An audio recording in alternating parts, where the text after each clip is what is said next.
Yo, it's Yo with another gameplay commentary, this time with a new microphone, which doesn't make my voice sound all echoey and horrible. Well, it does sound horrible if I enable noise reduction, because it seems the microphone doesn't know how to do that without making my voice sound like I'm stuck in a bag or something. So, well, let's do it like this.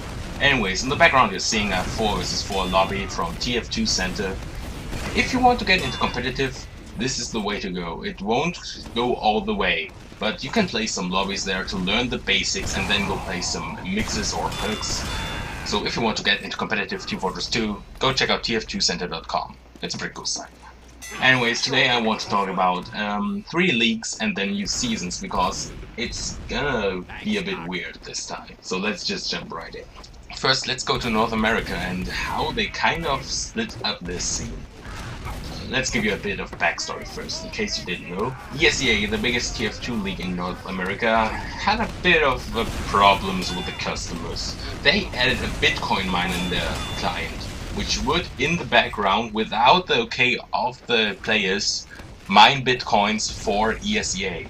Also, it was recently revealed they had full control over your computer, violating your privacy, and well, that led to lawsuits. The admin was being an ass, and it started an initiative in the TF2 community. They wanted to find another league because they didn't want to put up with ESEA and the bullshit anymore. CEVO came in and said, we want to revive our TF2 league. CEVO was the go-to North America league before ESEA. They moved to ESEA because CEVO was being horrible. And now it's the reverse situation. There was huge community support. Nahani and Langer being honorary members of CEVO, sizzling stats has been implemented, lots of suggestions, community meetings. But the problem is that not everyone believes switching to CEVO will do good for TF2. And now we've got the split going, where the already kinda small TF2 community is being split into 2 leagues. Those who want to get away from ESEA and go to CEVO, and those who want to stay with ESEA. Okay, so that's the story. Obviously, I am not an American, but I am all for the move towards CEVO. The ESEA administration has shown they don't care at all for the players. They want their money. CEVO went out of their way to ask the community for what they want and try to create the perfect TF2 league. And I really can't understand why, in this situation, people would like to stay with ESEA. There's some arguments against CEVO, for example, it's missing a LAN, there's less teams competing. But you know how we can fix that? By just signing up more teams. There's more teams competing, and when there's more teams competing, there's more entry fees, and that allows CEVO to pay for a LAN. Well, of course, if it's their opinion, if they feel good about ESEA, I won't stop them from staying with ESEA. But still, what about the split? It seems to be mainly higher divisions which want to stay in ESEA, so high-level competition stays in ESEA and the lower ones go to CEVO. It will still be missing some big names in the high-level competition, like the new Throw Attack team. There's the return of Shade, Banny is moving over.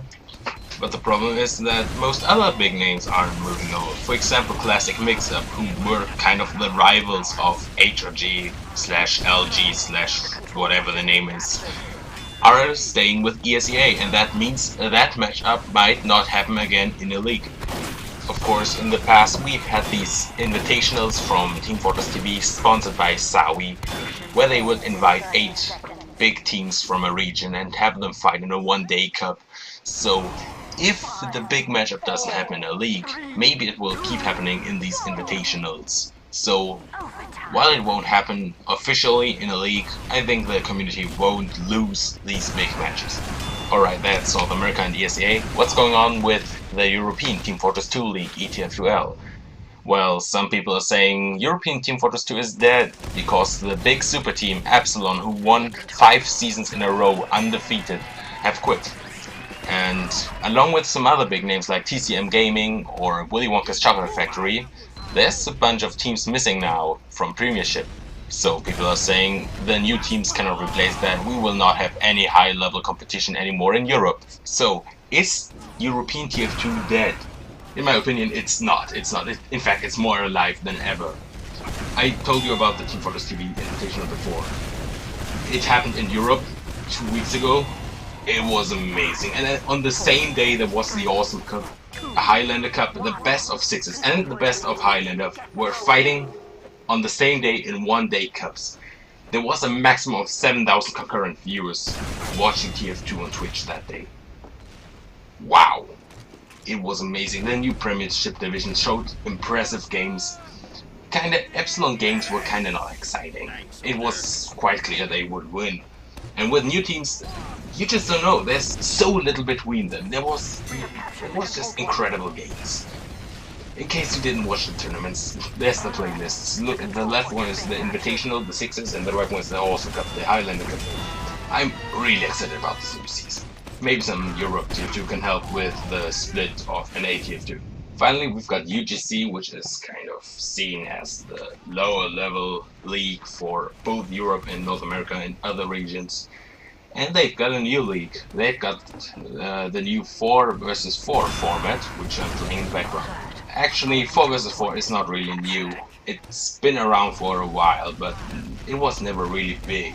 But then a guy called Enivich organized some 4 vs 4 cups, and the caster Salamancer organized a show match 4 vs 4. And it kinda got big again, and UGC are starting a 4 vs 4 league in this season. Of course, there's some people against that, because people are already split between Sixes and Highlander, and if you add 4s, it's going to be even more chaotic. But in my opinion, 4s will not have any effect on the existing Sixes and Highlander player bases. I only played 2 4 vs 4 so far, but here's what I think. It's far less strategic than Sixes. For example, 1-for-1 trades are a good thing, the respawn times are the more important part. There's frequent changes in classes. In the end, it's less stalemates and more action, but it's still more, it's kind of relaxed format. There's less things to pay attention to, less comms you have to listen to, you have more space to try out new strategies. So in the end, I think 4s are 2 things. It's A, the perfect lobby format. You don't need as much comms, you can play around a bit, it's very accessible, and it's the perfect format for new players starting out. There's a very lax blacklist.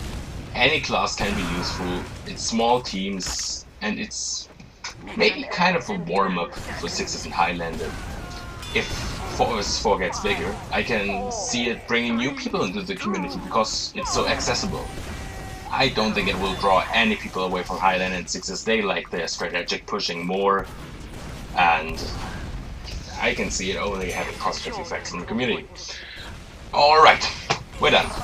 This has been your competitive news show with some opinions. Does anyone remember Extravision? We should bring that back. Okay, quick post-edit note here. When I recorded this, this video did not exist. This is basically Extravision, the first 2 episodes revived, so it's kinda back. Am I psychic or something? Whatever. So the video is not edited as much because I'm kinda busy with my new 3DS. I can finally play Tetris DS again, so I'll be busy for the next 2 weeks. So see you all then. Bye.